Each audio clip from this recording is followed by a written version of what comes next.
खबर इस वक्त आपको बता दें, वॉर ब्रेकिंग, ईरान के सुप्रीम लीडर खामनेई की बड़ी चेतावनी, इजराइल पर कोई दया नहीं दिखाएंगे, इजराइल पर कोई रहम नहीं किया जाएगा, इजराइल को कड़ा जवाब दिया जाएगा।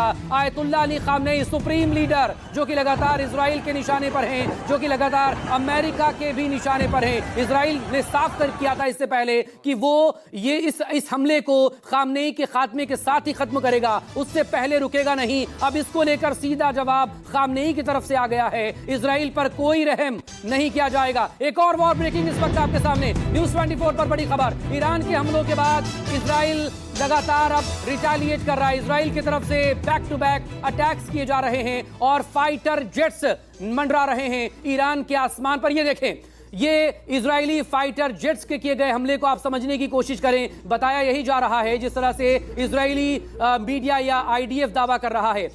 एरो स्पेस कॉम्प्लेक्स है ये एरो स्पेस कॉम्प्लेक्स है और इसी एरो स्पेस कॉम्प्लेक्स को निशाना बनाया गया। ये दरअसल वो इलाका है ईरान का, तेहरान के बाहर का, जहां पर की बैलिस्टिक मिसाइल्स को तैयार किया जाता है। ये देखें, जिस तस्वीर को हम दिखा रहे थे पहले, इस तस्वीर को समझिए, बाद में इसकी हकीकत आपको बताएंगे। ये दरअसल तेहरान के बाहरी इलाका है, ये बाहरी इलाका जहां पर टारगेट किया है इजरायली फाइटर जेट्स ने, मिसाइल दागी गई। निशाना किससे बनाया? एक एरो स्पेस कॉम्प्लेक्स को। बताया यही जा रहा है कि यहां पर बड़ी तादाद में बैलिस्टिक मिसाइल्स यहां पर रखी हुई थी और यहीं से लॉन्च भी हो रही थी बैलिस्टिक मिसाइल्स, तो उसी जगह को टारगेट करने की कोशिश इजराइल की तरफ से यहां पर की गई।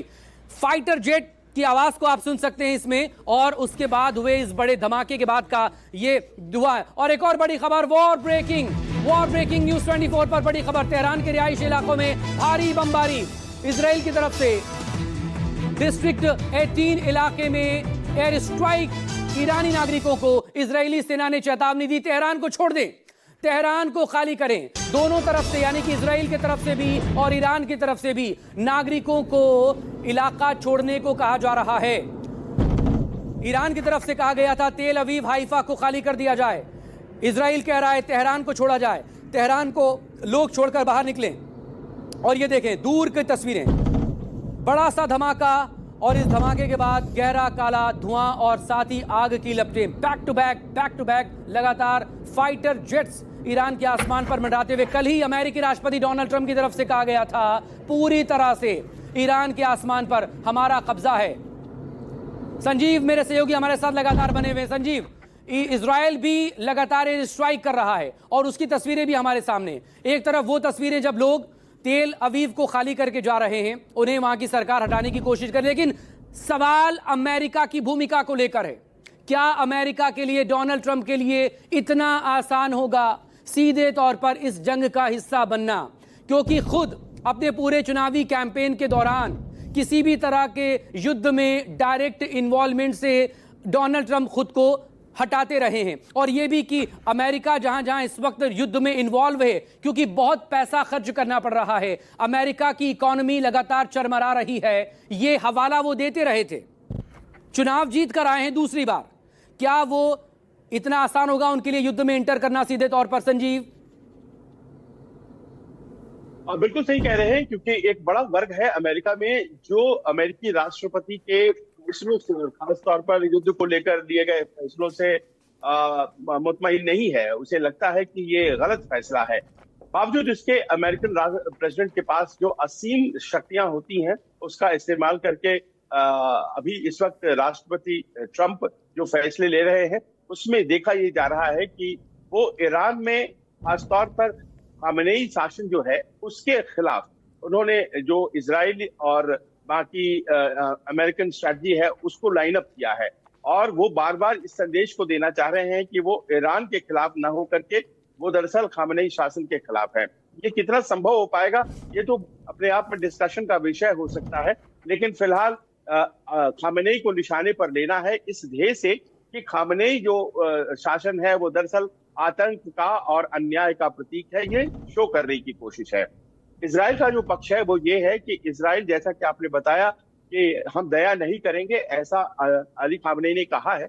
इसका अर्थ ये हो जाता है कि इजराइल जो बार बार ये कहता है कि हमारे एग्जिस्टेंस के लिए, हमारे अस्तित्व के लिए खतरा है ईरान, वो एक तरह से साबित भी किया जा रहा है अली खामेनेई के द्वारा कि अगर वो रहते हैं तो जाहिर है कि इसराइल को खत्म कर देंगे। तो यानी कि दोनों में से कोई एक लेकिन अलग अलग बयान, एक जो इंटरनेशनल अमेरिकी न्यूज चैनल है, न्यूज मीडिया का बड़ा घराना है CNN, उसने बयानों की एक सीरीज जारी की है कि 1996 से लेकर 2002 और 2002 से लेकर 2025 तक बेंजामिन नेतन्याहू कैसे ये बताने की कोशिश करते रहे हैं दुनिया को कि बहुत करीब है ईरान न्यूक्लियर वेपन बनाने के, न्यूक्लियर बॉम्ब बनाने के, 30 साल करीब होने को हैं।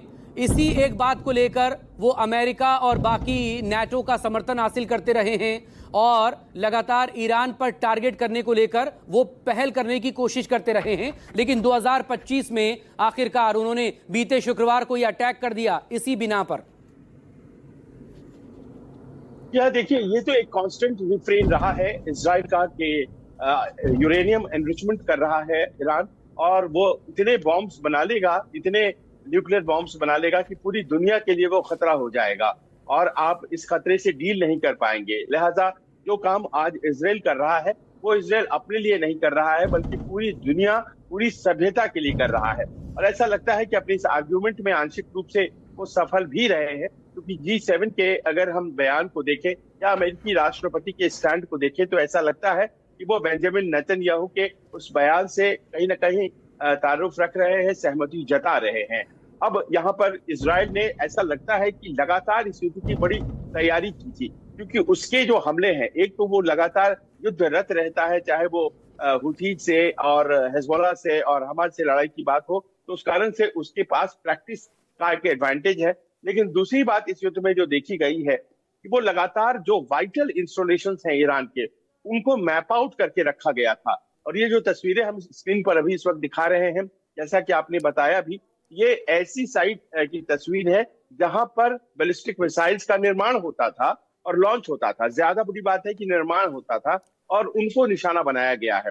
एक आकलन है अमेरिकी और इजरायलियों के पास कि अभी भी 1800 से लेकर के 2000 लॉन्ग डिस्टेंस वाले बैलिस्टिक मिसाइल्स मौजूद है ईरान के पास, और जब तक ये खत्म नहीं होते हैं तब तक ईरान कमजोर नहीं पड़ेगा। लेकिन IAEA का बयान पिछले दिनों आया था संजीव, इसको लेकर पहले भी हमने बात की थी कि IAEA के जो DG हैं राफेल ग्रॉसी, उन्होंने ये खुद माना था कि फिलहाल ईरान के पास किसी तरह का कोई न्यूक्लियर वेपन नहीं है और उसके पास उसके ईरान के पास ऐसा कुछ भी नहीं मिला है जिससे ये साबित हो कि वो इस तरह के एफर्ट्स भी कर रहा है, कि वो न्यूक्लियर बॉम्ब बनाए।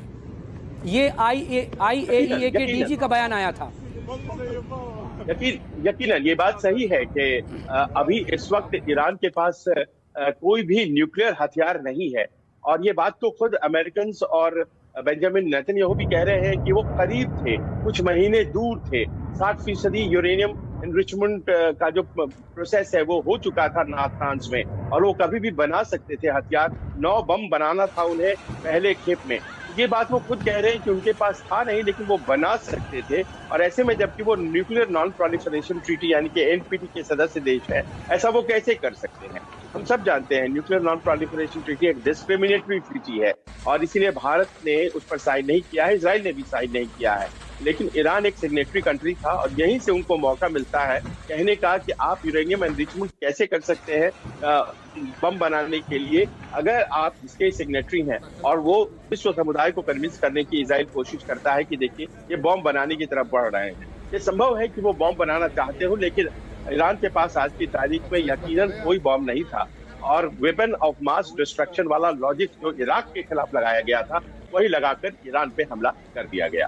इस सबके बीच एक बड़ा दावा किया जा रहा है, प्लीज जरा इसको आप देखिएगा, कि जो ईरानी मीडिया है वो रिपोर्ट कर रही है Strait of Hormuz closure imminent, और ये अगर हॉर्मुज जल डमरूक अगर इसको बंद कर किया जाता है, 20% जो ग्लोबल लेवल पर ऑयल की सप्लाई होती है वो इसी के जरिए होती है। तो इसके बाद तो बड़ा एक बवाल हो जाएगा पूरी दुनिया में, क्रूड ऑयल का प्राइस भी भागेगा और बाकी बहुत से देश भी इसको लेकर परेशान होंगे। भारत पर भी इसका खास तौर पर सीधा असर पड़ सकता है। ये भारत का जहां तक सवाल है, फिलहाल फौरी असर हम पर इसलिए नहीं पड़ेगा क्योंकि हमारी जो 60% सप्लाई है इस वक्त रशिया के थ्रू आ रही है। रशिया पर सैंक्शंस हैं वेस्ट के, और रशिया को मार्केट चाहिए, और हमारे पास अपेक्षाकृत कम कीमतों पर तेल तब से मिल रहा है जब से यूक्रेन और रूस वॉर चल रहा है। तो एक तरह से हमारे लिए एडवांटेज भी रहा है कि रूस से हम सीधे तेल खरीदने में सफल रहे हैं। हालांकि इसके लिए वेस्टर्न कंट्रीज बहुत हमसे थोड़ी नाराज रहती हैं, लेकिन हमने अपने हितों को ज्यादा वरीयता दी है। पर जहां तक सवाल वर्ल्ड ऑयल मार्केट का है, आप यकीनन सही कह रहे हैं कि जो स्ट्रेट्स ऑफ हॉर्मूज है, स्ट्रेट्स ऑफ हॉर्मूज एक ऐसा क्रूशियल स्ट्रेट है, जल डब्लू मध्य है, जहां से वो करके जो 20% ट्रेड है वो गुजरता है ऑयल का। और ये बहुत बड़ी चिंता की बात हो जाएगी उन कंट्रीज के लिए, उन देशों के लिए जो देश अमेरिका के दोस्त हैं। फर्ज करें कौन कौन, तो सऊदी है, जो ओमान है, या फिर कतर है। इन देशों का जो व्यापार है पूरा निर्भर करता है स्ट्रेट्स ऑफ हॉर्मूज के ऊपर। और ईरान इस बात को जानता है। ईरान ने ये कह रखा है कि हम पर अगर इसके आगे अमेरिकन का हमला होता है या युद्ध आगे बढ़ता है, तो फिर हम ऐसा करेंगे कि ये जो स्ट्रेट ऑफ हॉर्मूज है वो बंद हो जाए। और जैसे ही वो बंद होगा, और ये ईरान कर सकता है क्योंकि ईरान की जमीन एक ऐसी जगह तक स्ट्रेट ऑफ हॉर्मूज में एक्सटेंड करती है जहां मात्र 31 किलोमीटर का एक फासला है जो रह जाता है। अगर उसे बंद कर दिया जाए उस 31 किलोमीटर को, तो फिर कोई जहाज जा नहीं पाएगा। और ऐसे में जाहिर है कि ईरान के पास एक बहुत मजबूत कुंजी है। और ये डर जो सता रहा है सऊदी को, कतर को, ओमान को, वही उन्हें मजबूर कर रहा है कि वो बार बार बात करें